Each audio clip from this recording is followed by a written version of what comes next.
Avant de commencer, alors je te prie de cliquer sur l'abonnement et la cloche de notification et n'hésite pas à aimer, commenter et partager.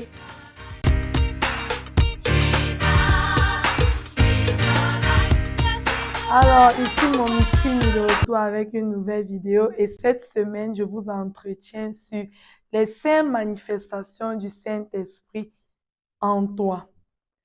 Alors, le Saint-Esprit, c'est Dieu en nous, ok? Et nous allons voir comment est-ce que on est né de nouveau, c'est-à-dire lorsqu'on a reçu le Saint-Esprit, qu'est-ce qu'on commence à ressentir, qu'est-ce qu'on commence à vivre pour être sûr qu'on a réellement reçu le Saint-Esprit. Alors, premièrement, je parle de la sanctification. Oui, lorsqu'on a reçu le Saint-Esprit, on a tellement envie de vivre une vie de sanctification, c'est-à-dire on déteste le péché. Le péché pour nous devient quelque chose de bizarre, ça devient sale, ok? Oui, lorsqu'on a le Saint-Esprit, comme j'ai dit tout à l'heure, c'est Dieu manifesté en nous. Et Dieu en nous, comment est-ce que tu vas aimer le péché? Ça sonne bizarre, ok? D'aimer le péché lorsqu'on a le Saint-Esprit. Alors, Galates 5, verset 17 nous dit, car la chair a des désirs contraires à ceux de l'esprit et l'esprit en a de contraires à ceux de la chair. Ils sont opposés entre eux, afin que vous ne fassiez point ce que vous voudrez. Donc, lorsqu'on est rempli du Saint-Esprit, donc on repousse les désirs de la chair parce que les désirs de la chair, c'est le péché en fait. OK? Mais quand on a le Saint-Esprit, on déteste ce que la chair veut. Parce que Galates 5, verset 19 nous dit, les œuvres de la chair, c'est quoi? L'impudicité, l'impureté, la dissolution, l'idolâtrie, la magie, les inimitiés, les querelles, les jalousies, les animosités, les disputes, les divisions, les sectes, l'envie, l'ivrognerie, les excès de table et tout ce qui va avec. Donc, lorsque tu as reçu le Saint-Esprit, tu détestes tout ça. Tu détestes l'impureté. Tu détestes la fornication, embrasser, coucher avec un homme avant le mariage. Tu détestes ça. Tu détestes le mensonge. Tu détestes être en conflit avec les gens. Tu détestes insulter. Tu détestes la colère. Tu détestes tout ce qui n'est pas correct devant Dieu. Ah, oh, est-ce que je vais... faut que je parte chez ma copine là. Faut qu'on aille prier. Est-ce que la BC est même bien? C'est mini. Ma perruque, c'est un jar. Non, je me change, pardon. Est-ce que Dieu aime le jar d'Abissi? C'est trop mini et je ne vais pas prier avec. Non, je ne vais pas changer, moi. Je pense que mon Abissi est bien. Voilà. Pas la prière. Je pense que c'est mieux, hein? Je pense que c'est mieux là. Oh, comme ça va. Bon, pas la prière. Il faut que j'appelle ma copine. Oh, mon téléphone. Voilà. Quelle est donc la deuxième manifestation du Saint-Esprit que je te présenterai? C'est l'amour. Alors, lorsqu'on a reçu le Saint-Esprit, on est rempli d'amour, de paix, de joie, de patience, en fait, tout ce qui va avec l'amour. OK? Donc, lorsqu'on a reçu le Saint-Esprit, on a envie de donner sans attendre en retour. On a envie de faire du bien autour de nous. On est joyeux. On dégage une joie inexprimable. Il y a une paix intérieure qui s'installe. OK? Et cette paix, donc tu détestes faire les problèmes, tu n'aimes pas les problèmes avec les gens. Du coup, lorsqu'il y a un problème, tu as envie de rechercher la paix. OK? Donc, c'est ça, en fait, lorsqu'on a le Saint-Esprit, c'est manifesté comme ça. Et nous le voyons avec Galates 5, verset 22 qui nous dit, mais le fruit de l'Esprit, c'est l'amour, la joie, la paix, la patience, la bonté, et ainsi de suite. Je vais m'apporter quelles chaussures? Qui m'appelle? Anita. Ok. Allô, Anita, c'est comment? Ça va et toi? Comment va la matin? Je ne t'ai pas appelé pour la matin. Je suis fâchée de toi parce que ce que tu fais là, je n'aime. Je dis à Anita, on a un problème. Oui, on a un problème. L'autre jour, je t'ai demandé que tu me mettes en contact avec votre directeur. Tu as refusé. Anita, va alors, ça va. On va arranger ça, tu comprends? Ne t'inquiète pas, on va arranger. Non. Tu sais ce que j'ai perdu à cause de ton comportement? Ok, j'ai compris, ça va. Calme-toi. Et l'enfant, c'est comment? Il a pu avoir la pension pour l'école. Non, ou même, c'est pour ça que je suis fâchée de toi. Non, je n'ai pas pu payer sa pension. Ok, ne t'inquiète pas. Demain, je t'envoie, je te fais un chèque demain. Ouais, merci beaucoup, ma soeur. Merci. Non, ça va, de rien, de rien. Je te fais un chèque demain. Tu pars l'inscrit, s'il te plaît, je veux voir ton fils à l'école. Je veux te voir heureuse, ok? Ah, merci beaucoup, ma soeur. Merci. Passe une bonne soirée. Que le Seigneur te bénisse. Bye bye. Bye, ma. Bye. Ah, faut que son fils aille à l'école. Elle m'a fait peur. En tout cas, je vais porter quelque chose. Ah, je pense que ça m'arrive quand même. Voyons voir, en tout cas. OK. Donc, comme troisième manifestation, je dirais, lorsqu'on a reçu le Saint-Esprit, on est rempli de puissance, d'autorité. OK? La puissance, l'autorité. On a envie de partager la parole. On n'a plus peur. On n'a plus peur de se placer en public et de parler de Jésus. On n'a plus honte de l'évangile. On a une puissance qui dégage en nous, c'est-à-dire cette puissance, lorsqu'on parle, les choses s'accomplissent. C'est ça, lorsqu'on a reçu le Saint-Esprit. Oui, la peur te quitte. La peur de ne pas recevoir quelque chose, la peur d'aller de l'avant, la peur de parler devant les gens, la peur d'agir, ainsi de suite. Non, avec le Saint-Esprit, on a le courage, la puissance.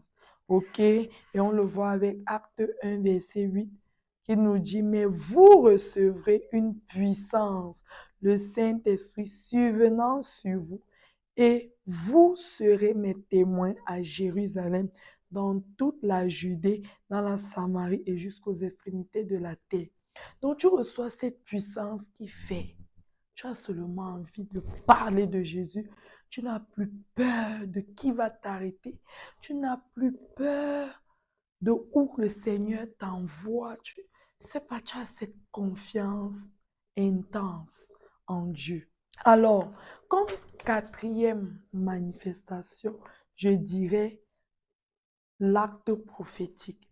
Oui, lorsqu'on a reçu le Saint-Esprit, on commence à avoir des visions, on commence à recevoir des révélations et on peut facilement résoudre les problèmes en aidant, en prophétisant.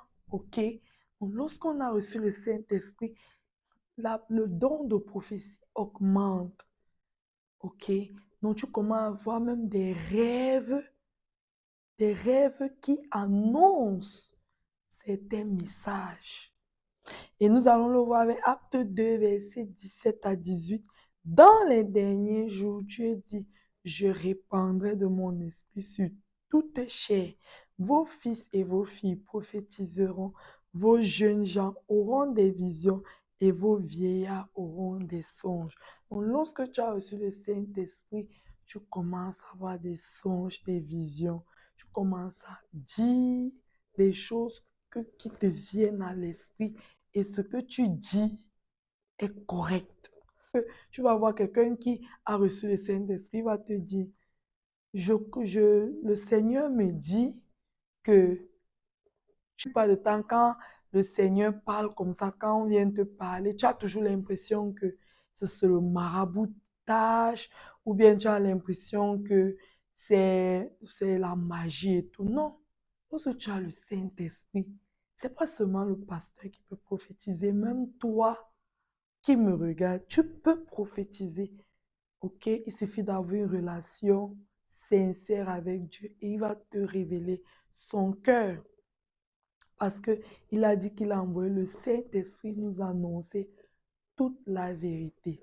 Éternel, je te dis merci mon Dieu, merci Papa Yahweh. Je te rends grâce, Saint-Esprit. Continue de me parler, dirige-moi. Parle-moi.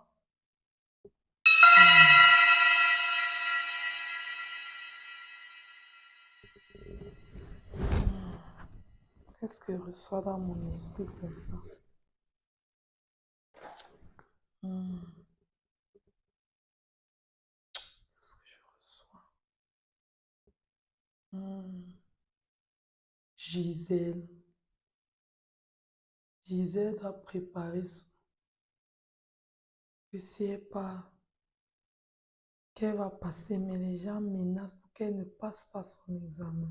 Il faut que je l'appelle. Seigneur, ok, elle doit jeûner. Ok, il faut que je l'appelle.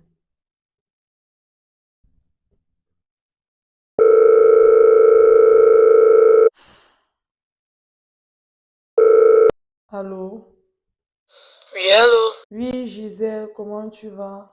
Oui, ça va. J'étais un peu souffrante là, mais ça va. Ok, je priais tout à l'heure et j'ai reçu une prophétie pour toi que depuis tu passes un examen mais tu échoues.